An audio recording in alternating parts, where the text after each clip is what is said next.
Hello and welcome to Lesson Stack with me, Rectangle, and today I'm going to take you through a drill to improve your toe-stop sprint speed.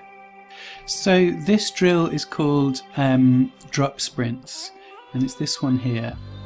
And this is a drill from sprinters that I've kind of stolen and used for roller skating, but I'm just going to show you this clip of it being used by sprinters here. This is our 10-meter shoulder push start, used to teach the athletes the proper angle in their acceleration development. Notice the athlete is leaning forward, driving their shoulders into their partner's hands. Once there's a lot of tension, the partner then...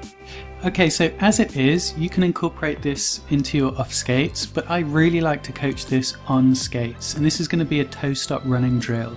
Now, there's a couple of tweaks that I make to this to make it more roller derby friendly and more targeted towards that on-track pace. The first one is that when you're sprinting 100 meters, you'll notice this head-down position, but actually on skates we want our heads up. We're probably going to be moving through a pack. We want to be able to see what we're doing and where we're going and what's happening in the chaos of gameplay. So we're going to lift this head up to start with. Secondly, these feet here, you'll notice they're staggered. They're one behind the other.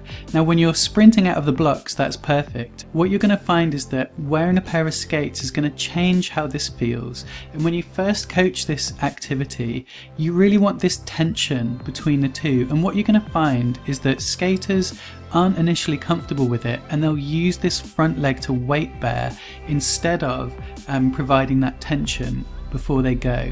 So if you keep the feet parallel, what that's going to mean is that as they lower themselves forward, that tension is going to be on because they're not going to be able to use their legs to weight bear. So they're going to have to really trust this person who's holding them up, and this tension is going to be on by default.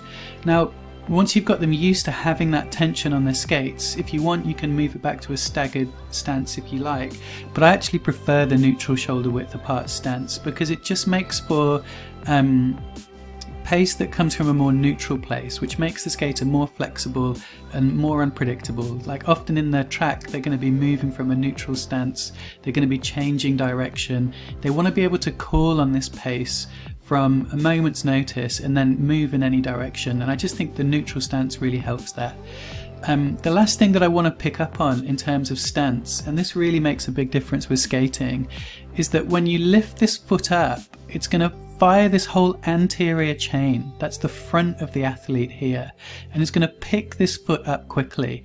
Now when you're skating, people often really only think about this posterior chain, they think about the push, but actually that first step, that first lift up on that foot is going to really add a lot of speed. So this drill, especially when the feet are parallel, is really going to force this quick forward step that's just going to add that little bit of pace to their movement, which I think is really important.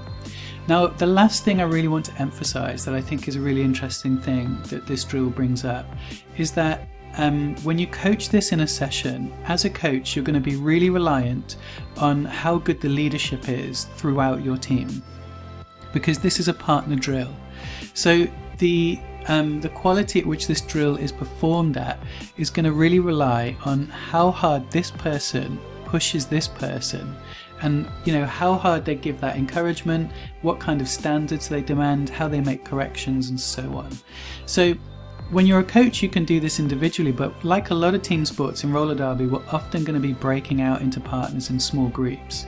So if you don't have that leadership throughout your team, then it doesn't matter how good the drill is. If people aren't leading it well, then the session is going to be lacking, that coaching is going to be lacking. And I want to emphasize that as a coach, it is your responsibility to make sure that leadership is there. Like, you can't blame the team if that leadership isn't in place and they're not doing a good job of coaching each other, because that's your job as a coach to ensure that that leadership is in place. Now, there's a few things that we do to make this available on Lesson Stack.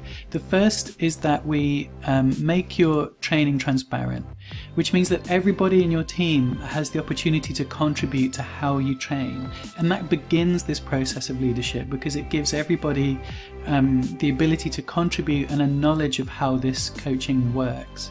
Now the second part is, and I'm actually going to show you this in my climbing team because it's full of dummy data, is that we're going to expose the data of how many people are actually leading activities.